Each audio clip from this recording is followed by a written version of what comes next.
अस्सलाम वालेकुम, welcome to the third lecture of the class. Previously हमने वो सारे HTML एलिमेंट्स डिस्कस कर लिए थे जो 90% ऑफ द टाइम आप यूज़ करने वाले हैं। इस लेक्चर में हम बात करेंगे कुछ एक्स्ट्रा फीचर्स के बारे में, कुछ प्रिंसिपल्स के बारे में और कुछ आर्किटेक्चरल पैटर्न्स के बारे में जो आपको HTML लिखते वक्त ध्यान में रखने हैं, ताकि आप जो भी HTML लिख रहे हैं वो एफिशिएंट हो और उसका code in future easy to maintainable हो। फर्स्ट ऑफ ऑल हम डिस्कस करेंगे कि HTML कमेंट्स क्या होते हैं। किसी भी प्रोग्रामिंग लैंग्वेज के अंदर आपके पास कमेंट करने का ऑप्शन होता है, लेकिन एग्जैक्टली कमेंट्स कब आपने करने हैं और क्यों यूज़ होते हैं कमेंट्स? जब भी आपने अपने कोड के किसी सेक्शन को एक्सप्लेन करना होता है तो आप तब कमेंट्स का यूज़ करते हो, या फिर आप कमेंट का यूज़ तब करते हैं जब आपने खुद को कुछ रिमाइंड करना होता है कि आपने यहाँ पे ये चीज़ की थी और किसी और सेक्शन के अंदर आप ये चीज़ इस वजह से कर रहे हैं। ओके, अब हम प्रैक्टिकली देखते हैं कि HTML के अंदर आप कमेंट्स कैसे लिख सकते हो। To write a comment in HTML आप सिंपली लेस देन साइन का यूज़ करते हैं, एक्सक्लेमेशन का यूज़ करते हैं, दो स्लैशेस का यूज़ करते हैं, अगेन दो स्लैशेस का यूज़ करते हैं और लास्ट पे ग्रेटर देन साइन का यूज़ करते हैं। अगर इसको आपने एक शॉर्टकट आपको इसका चाहिए कि जल्दी से आप कमेंट्स लिख लें, तो वो शॉर्टकट ये है कि आप कंट्रोल प्लस फॉरवर्ड स्लैश का यूज़ करें। आप जैसे ही कंट्रोल प्लस फॉरवर्ड स्लैश को क्लिक करेंगे तो आपके पास एक कमेंट आ जाएगा। So first of all this is a HTML comment. अब हम बात करते हैं कि आपने कमेंट्स को कैसे नहीं लिखना। देखिए, जो भी इंसान इसको रीड कर रहा है, जो भी डेवलपर इसको रीड कर रहा है, उसको पता है ऑलरेडी ये फॉर्म है, तो आपने बेसिक चीज़ें नहीं लिखनी कि अगर आपके पास फॉर्म है तो आप कहोगे कि ये फॉर्म है, या आपने अगर कोई हेडिंग लिखी है तो आप लिख दोगे कि वो हेडिंग है। आपने इस फॉर्म की फंक्शनैलिटी बतानी। अब जिस तरह के यहाँ पे एक ये जो फॉर्म है ये साइन अप फॉर्म है, तो इसकी फंक्शनैलिटी क्या होगी कि ये यूज़र से डेटा को कलेक्ट करेगा, डेटाबेस के अंदर इस डेटा को सेंड करेगा, और डेटाबेस बेसिकली इस डेटा को किस लिए यूज़ कर रही है? यूज़र साइन अप के लिए। तो हम यहाँ पे सिंपल लिखेंगे this form will collect user data for signing up purposes. जो भी डेवलपर इस डॉक्यूमेंट को रीड कर रहा है उसको आसानी से पता लगना चाहिए कि आपका कोई भी सेक्शन है अगर कोड का तो वो क्या परफॉर्म कर रहा है। आपने बिल्कुल बेसिक कमेंट्स का यूज़ नहीं करना कि अगर कोई चीज़ फॉर्म है तो आप लिख दो कि ये फॉर्म है, उसको पता है कि वो फॉर्म है। कमेंट्स आपने यूज़ कब करने हैं? जब आपने कोड को एक्सप्लेन करना है, और एक्सप्लेन किस तरह करना है? आपने एक्सप्लिसिटली बताना है कि आपका सेक्शन क्या परफॉर्म कर रहा है।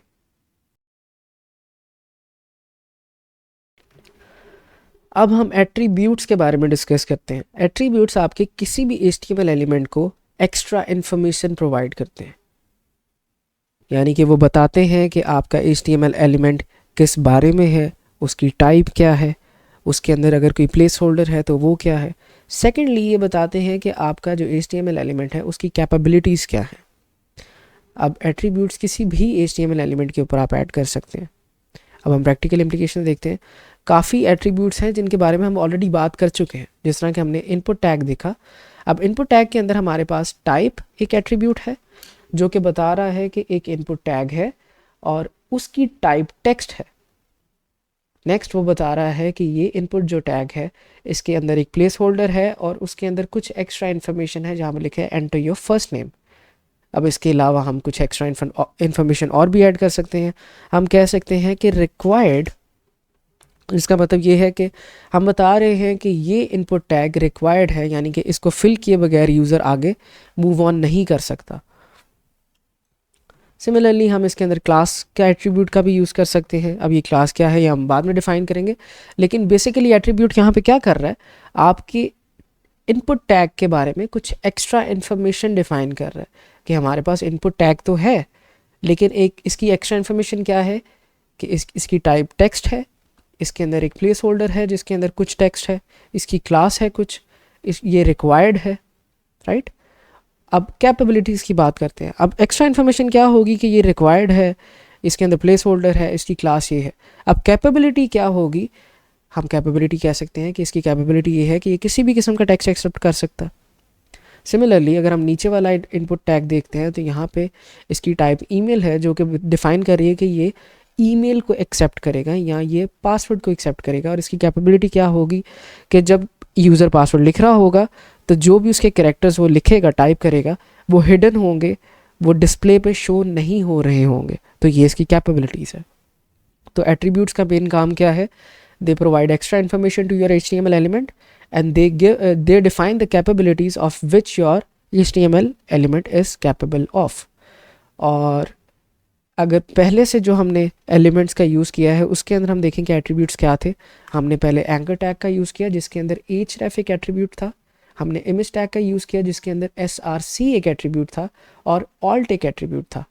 अब यहाँ पे alt एक्स्ट्रा इन्फॉर्मेशन प्रोवाइड कर रहा है।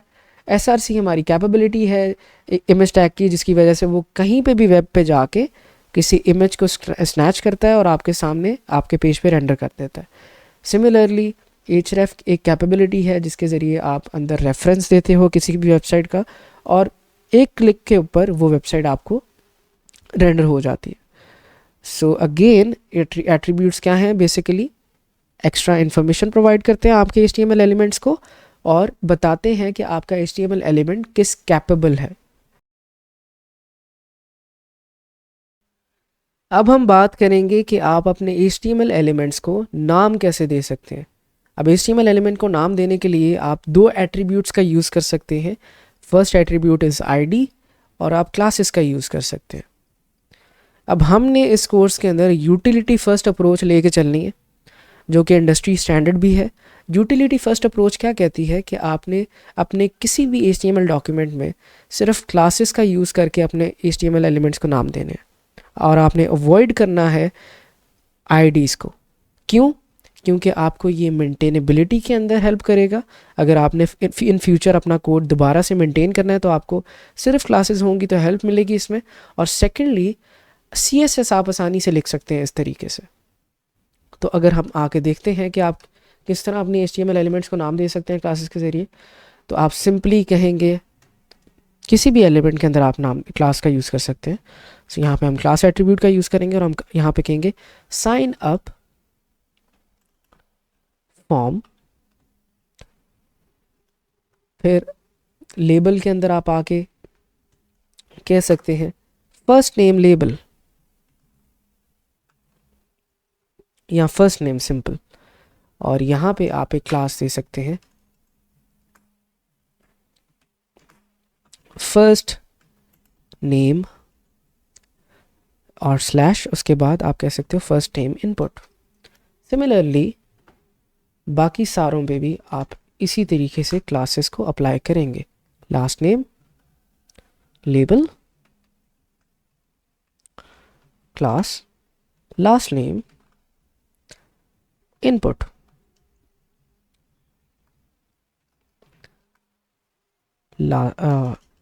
ईमेल लेबल क्लास ईमेल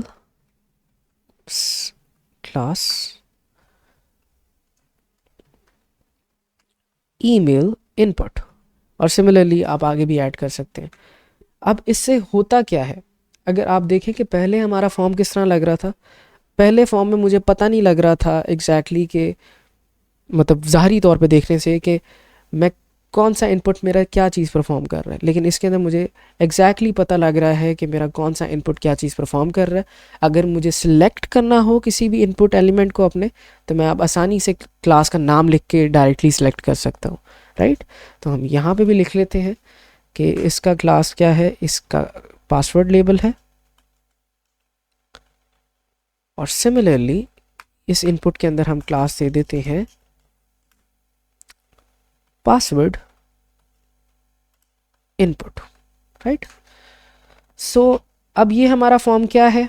अगर मैं इस फॉर्म को यहाँ से बंद भी कर देता हूँ तो मुझे पता है कि ये मेरा एक साइन अप फॉर्म है सिर्फ क्लास के नाम से ही। और अगर मैं इसको खोलता हूँ तो मुझे फर्दर डिटेल मिल जाती है कि ये लेबल जो है मेरा फर्स्ट नेम लेबल है और इसके अंदर फर्स्ट नेम इनपुट है। सिमिलरली लास्ट नेम लेबल है, लास्ट नेम इनपुट है, एंड सो ऑन। अब हम डिस्कस करते हैं कि मेटा टैग्स क्या होते हैं।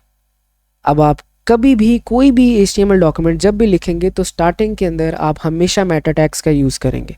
सो in the starting you will always use meta tags. और मेटा टैग्स करते क्या हैं, ये आपके सर्च इंजन्स को इन्फॉर्मेशन देते हैं आपकी वेबसाइट के बारे में, ताकि सर्च इंजन आपकी वेबसाइट की बेटर रैंकिंग कर सके। ठीक है, अब सर्च इंजन से मुराद है गूगल वगैरह, बिंग वगैरह या डकडको। मेटा टैग्स क्या करते हैं, आपके गूगल या बिंग को आपकी वेबसाइट के बारे में इंफॉर्मेशन प्रोवाइड करेंगे, ताकि अगर कोई सर्च करे तो उसकी रैंकिंग वो अच्छे तरीके से कर सके। अब मेटा टैग्स क्या है, ये जितना भी डॉक्यूमेंट यहाँ पे टेक्स्ट लिखा हुआ है ये सारा का सारा आपकी वेबसाइट का मेटा डेटा होता है। अब लाइन बाय लाइन देखते हैं कि इसका क्या मतलब है। फर्स्ट ऑफ ऑल आप बताते हैं अपने सर्च इंजन को या अपने ब्राउज़र को कि आपका डॉक टाइप, जो आप डॉक्यूमेंट लिख रहे हो, इसकी टाइप HTML है। फिर सेकंड लाइन में आप बता रहे हो कि जो भी आप HTML लिखेंगे, यानी कि यहाँ से लेके यहाँ तक, ये सारी HTML इंग्लिश लैंग्वेज के अंदर होगी। नेक्स्ट, हेड टैग के अंदर आप बता रहे हैं कि आप जितने जो भी इस डॉक्यूमेंट के अंदर कैरेक्टर्स यूज़ करेंगे वो UTF-8 के अंदर इनकोड होंगे। ये एक इनकोडिंग स्कीम है जिसके अंदर आप सिमिलीज का भी यूज़ कर सकते हैं और स्पेशल लेटर्स का भी यूज़ कर सकते हैं। ये लाइन बेसिकली डिफ़ाइन कर रही है कि आपकी वेबसाइट आपके मोबाइल पे जब शो होगी तो वो किस तरह दिखेगी। जिस तरह हम यहाँ पे देख सकते हैं, कंटेंट विथ डिवाइस, इसका मतलब बेसिकली ये है कि आपकी वेबसाइट अगर डेस्कटॉप पे होगी तो उसकी विथ डेस्कटॉप के डिवाइस के हिसाब से होगी, अगर मोबाइल पे होगी तो उसकी विथ उसकी ही अकॉर्डिंग चेंज हो जाएगी। और इनिशियल स्केल ये डिफ़ाइन कर रहा है कि आपकी वेबसाइट का डिफ़ॉल्ट जूम लेवल क्या होगा।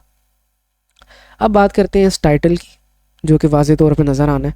किसी भी वेबसाइट पे अगर आप जाते हो तो आप ये जो सबसे टॉप पे देखते हैं, जिस तरह ये चैट जीपीटी की वेबसाइट है, ये जो टॉप पे आप चीज़ देख रहे हैं जो चैट जीपीटी रिटर्न है, ये बेसिकली आपकी वेबसाइट का टाइटल है। या ये व्हाट्सएप जो आप देख रहे हो ये एक टाइटल है, राइट। नेक्स्ट, जो भी आपका कंटेंट नज़र आएगा ज़ाहरी तौर पे वेबसाइट पे, वो सारा कंटेंट आप लिखेंगे बॉडी टैग के अंदर, और लास्ट पे आपका HTML क्लोज हो जाएगा। ये सारा का सारा आपका मेटा डेटा है जो कि मेनली तौर पे सर्च इंजन्स की हेल्प करता है ताकि वो आपकी वेबसाइट को अच्छे तरीके से रैंक कर सके। अब हम देखते हैं कि आप अपनी HTML को प्रॉपरली तौर पे एक ऑर्गेनाइज्ड फॉर्म के अंदर कैसे लिख सकते हैं। आप कैसे डिव्स और क्लासेस का यूज़ करके कंपोनेंट आर्किटेक्चर के अंदर HTML लिख सकते हैं, और इसका आपको फ़ायदा क्या होगा कि आपको रीयूजेबिलिटी मिलेगी आपके HTML के अंदर। आपको बार बार सेम स्ट्रक्चर के कंपोनेंट्स को लिखना नहीं पड़ेगा, ठीक है। आप एक ही कंपोनेंट को बार बार कॉपी पेस्ट करके यूज़ करोगे। अब ये अप्रोच ट्विटर भी यूज़ करता है, फेसबुक भी यूज़ करती है। सिमिलर अप्रोच आपको इंस्टाग्राम में भी नज़र आएगी, व्हाट्सएप के अंदर भी नज़र आएगी। मेजरली जितनी भी बड़ी एप्लीकेशंस हैं, इवन के गूगल के अंदर भी आपको यही अप्रोच नज़र आएगी, right. So first of all ये समझते हैं कि आपने अपने किसी भी HTML डॉक्यूमेंट को HTML में अगर आप कन्वर्ट कर रहे हो तो आपने उसको कंपोनेंट्स के अंदर कैसे लिखना है। 3 स्टेप्स आपने देखने हैं। फर्स्ट ऑफ ऑल आप देखेंगे कि आपके सेक्शंस कितने हैं। सो सेक्शंस कितने हैं, अब आप यहाँ पे अगर देखें तो हमारे पास एक सेक्शन ये है, एक सेक्शन ये है, एक सेक्शन ये है, एक सेक्शन ये है और एक सेक्शन ये है, ठीक है। उसके बाद आपने देखना है कि कौन से ऐसे सेक्शन है जिनके अंदर सिमिलर HTML स्ट्रक्चर है। Sections with similar HTML structure. अब सिमिलर स्ट्रक्चर का क्या मतलब है, हम देख सकते हैं यहाँ पे हमारे पास H2 है, यहाँ पे हमारे पास P है। सिमिलरली यहाँ पे हमारे पास H2 है, यहाँ पे हमारे पास P है। H2 P, H2 P। तो बार बार इसको लिखने से बेहतर ये है कि आप इस एक बॉक्स को एक नाम दें। फॉर एग्जाम्पल आपने इसको इंफॉर्मेशन ब्लॉक कह दिया, इन्फो ब्लॉक, और ये नाम आप इसको किसके ज़रिए देंगे, ये नाम इसको आप क्लास के ज़रिए देंगे, और बार बार आप इन्फो ब्लॉक को ही यूज़ करें और उसके अंदर कंटेंट को चेंज कर दें। अब ये सिमिलर अप्रोच आप अगर देखो तो ट्विटर के अंदर कैसे यूज़ हो रही है। हमारे पास एक ब्लॉक है जिसके अंदर इमेज है, इमेज टैग यूज़ हो रहा है। हमारे पास एक पैराग्राफ टैग यूज़ हो रहा है, यहाँ पे हमारे पास एक स्पैन टैग यूज़ हो रहा है। सिमिलरली नीचे हमारे पास एक पैराग्राफ यूज़ हो रहा है और लास्ट पे हमारे पास एक एंकर टैग यूज़ हो रहा है। अब यही चीज़ इस ब्लॉक के अंदर भी है, यही चीज़ इस ब्लॉक के अंदर भी है, यही चीज़ इस ब्लॉक के अंदर भी है। तो क्या मैं पहले वाले ही ब्लॉक को कंपोनेंट बना के इसको ये नहीं कह सकता कि ये एक पोस्ट ब्लॉक है और इसी पोस्ट ब्लॉक को मैं बार बार बस कॉपी पेस्ट करके यहाँ पे यूज़ कर लूँगा। ठीक है। अब सिमिलर स्ट्रक्चर फेसबुक के अंदर भी है। हमारे पास एक ब्लॉक है इमेज, यहाँ पे हमारे पास नेम है, यहाँ पे भी हमारे पास एक पैराग्राफ टैग है, ये सारा भी एक पैराग्राफ टैग के अंदर लिखा हुआ है। हमारे पास एक लाइक बटन है और बेसिकली 4 हमारे पास बटन्स हैं। अब ये सारे ब्लॉक्स बार बार रीयूज़ हो रहे हैं, तो क्या आप इसको कंपोनेंट नहीं कह सकते? ऑब्वियसली आप इसको कहोगे कि ये एक एफपी कंपोनेंट है। तो इस अप्रोच से हमें फ़ायदा क्या होता है? इस अप्रोच से हमें फ़ायदा ये होता है कि आप सेम चीज़ को, सेम कंपोनेंट को बार बार यूज़ करते हो, जिससे आपको बाद में स्टाइलिंग के अंदर बेनिफिट होता है और इससे आपको कोड की मेंटेनेबिलिटी के अंदर बाद में इश्यूज़ नहीं आते। तो हम ट्राई करते हैं कि हम जो ये डॉक्यूमेंट है स्पेशली इसको HTML के अंदर कन्वर्ट करने की कोशिश करें। तो जितनी यहाँ पे HTML लिखी है इसको पहले कट करते हैं, अपना डॉक्यूमेंट खोलते हैं। अब यहाँ से बिल्कुल स्टार्ट से स्टार्ट करते हैं। First of all her HTML document के अंदर हम स्टार्टिंग किससे लेते हैं? मेटा टैग से। मेटा टैग्स को आपको याद करने की ज़रूरत नहीं है। VS कोड के अंदर आके आप सिंपली एक्सक्लेमेशन मार्क का यूज़ करें और टैब दबाएं, आपके पास सारा मेटा डेटा आ जाएगा। यहाँ फिर आप HTML:5 ये लिखेंगे, टैब दबाएंगे, आपके पास दोबारा से सारा मेटा डेटा आ जाएगा। टाइटल पेज के अंदर जाके आप लिखें अपनी वेब पेज का नाम, जो कि फॉर इंस्टेंस मैं हैशिंग अपनी वेब पेज का नाम लिख रहा हूँ। और जितना भी कंटेंट अब आपने लिखना है वो लिखना है आपने बॉडी के अंदर। अब इस डॉक्यूमेंट के अंदर फर्स्ट ऑफ ऑल कितने सेक्शन हैं? 1 section, 2 section, 3 section, 4 section, 5 section. अब मुझे पता है कि हमारे पास 5 डिव्स हैं, लेकिन हम 5 नहीं लिखेंगे, हम पहले इससे स्टार्ट लेते हैं। हमारे पास एक डिव है और इसको हम कह सकते हैं कि ये हमारा हेडिंग कंटेनर है और उसके अंदर एक h1 है जिसके अंदर कुछ टेक्स्ट लिखा हुआ है, राइट। अब नेक्स्ट बारी आती है हमारी कंपोनेंट बनाने की। क्यों? क्योंकि ये सिमिलर स्ट्रक्चर बार बार यूज़ हो रहा है। तो हम क्या करेंगे? हम एक कंपोनेंट बनाएंगे जिसको हम नाम देंगे क्लास से इन्फो ब्लॉक। उसके अंदर हम एक h2 रखेंगे और इसको क्लास देंगे इन्फो ब्लॉक हेडिंग और एक पैराग्राफ का यूज़ करेंगे जिसके अंदर हम क्लास देंगे info, basically the main information, right, main information. अब हम क्या करेंगे? हम सिंपल यहाँ से टेक्स्ट को कॉपी पेस्ट कर लेंगे। अब यही कॉमन कंपोनेंट जो कि बार बार यूज़ हो रहा है, हम इसको रीयूज़ करके सिंपली 4 बार लिख लेते हैं, राइट, और इसका कंटेंट चेंज कर लेते हैं। हाउ हैशिंग वर्क्स, ये चीज़ इसके अंदर आ गई, चैलेंजेस यहाँ पे आ गए और ये यहाँ पे आ गए। सिमिलरली कंक्लूजन के अंदर यहाँ पे आ गया और ये हमारा फाइनल चीज़ यहाँ पे आ गई। अब हो क्या रहा है? अगर मैं आपको ये सारे कंपोनेंट्स को बंद करके दिखाऊं,